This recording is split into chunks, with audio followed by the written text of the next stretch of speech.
ஹர நம பார்வதி பதே ஹர ஹர மகாதேவா. இப்போ ஸ்ரீ சிவானந்த லஹரியில 3வது ஸ்லோகம் நம்ம படிக்கலாம். ஸ்லோகம் சொல்லிட்டு என்னோட அர்த்தம் சொல்லி ஸ்லோகம் ஒரு ஸ்லோகத்தோட மெட்டில் சொல்லித்தரேன். எல்லாரும் பாருங்க, ஷேர் பண்ணுங்க, சப்ஸ்கிரைப் பண்ணுங்க, எல்லாருக்கும் யூஸ்ஃபுல்லாக இருக்கட்டும். இப்போ நம்ம ஃபஸ்ட்டு பகவத்பாதாளுடைய குரு ஸ்லோகத்தை சொல்லிட்டு ஆரம்பிக்கிறோம்.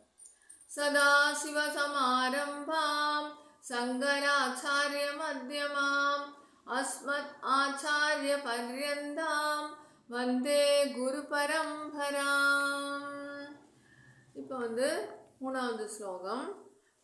த்ரைவேத்யம் ஹிருத்யம் திரிபுர ஹரமாத்யம் த்ரிநயனம் ஜடாபாரோதாரம் சலதுரக துரகஹாரம் சலதுரகஹாரம் மிருகதரம் மகாதேவம் தேவம் மயி சதய பாவம் பசுபதிம் சிதாலம்பம் சாம்பம் சிவமதி விடம்பம் ஹிருதிபஜே அப்படின்னு சொல்லியிருக்கான்.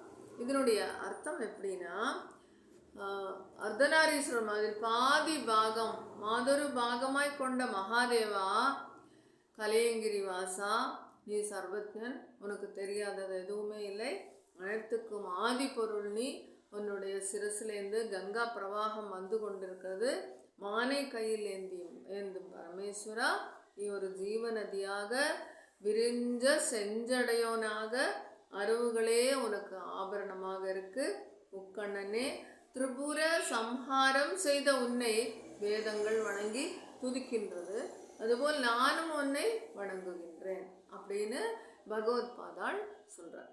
எல்லாரும் ஈஸ்வரனை வணங்குறாங்க, வேதங்களும் வணங்குறது, செஞ்சடை விரிஞ்சிருக்கு, ஜீவநதி கங்கா ஜீவநதி சிரசில் இருந்து பிரவாகம் பண்ணுகிறது.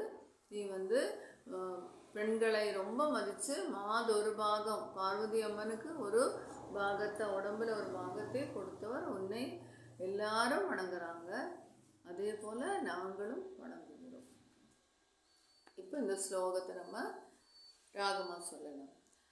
த்ரைவேத்யம் ஹிருத்யம் திரிபுரஹரமாத்யம் த்ரிநயனம் த்ரைவேத்யம் ஹிருத்யம் திரிபுரஹரமாத்யம் த்ரிநயனம் ஜடாபாரோதாரம் சலதுரகஹாரம் மிருகதரம் ஜடாபாரோதாரம் சலதுரகஹாரம் மிருகதரம் மகாதேவம் தேவம் மயி சதய பாவம் பசுபதிம் மகாதேவம் தேவம் மயி சதய பாவம் பசுபதிம் சிதாலம்பம் சாம்பாம் சிவமதி விடம்பம் ஹிருதிபஜே சிதாலம்பம் சாம்பாம் சிவமதி விடம்பம் ஹிருதிபஜே.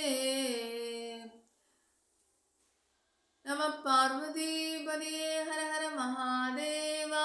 தென்னாடுடைய சிவனே போற்றி, எந்நாட்டோர்க்கும் இறைவா போற்றி.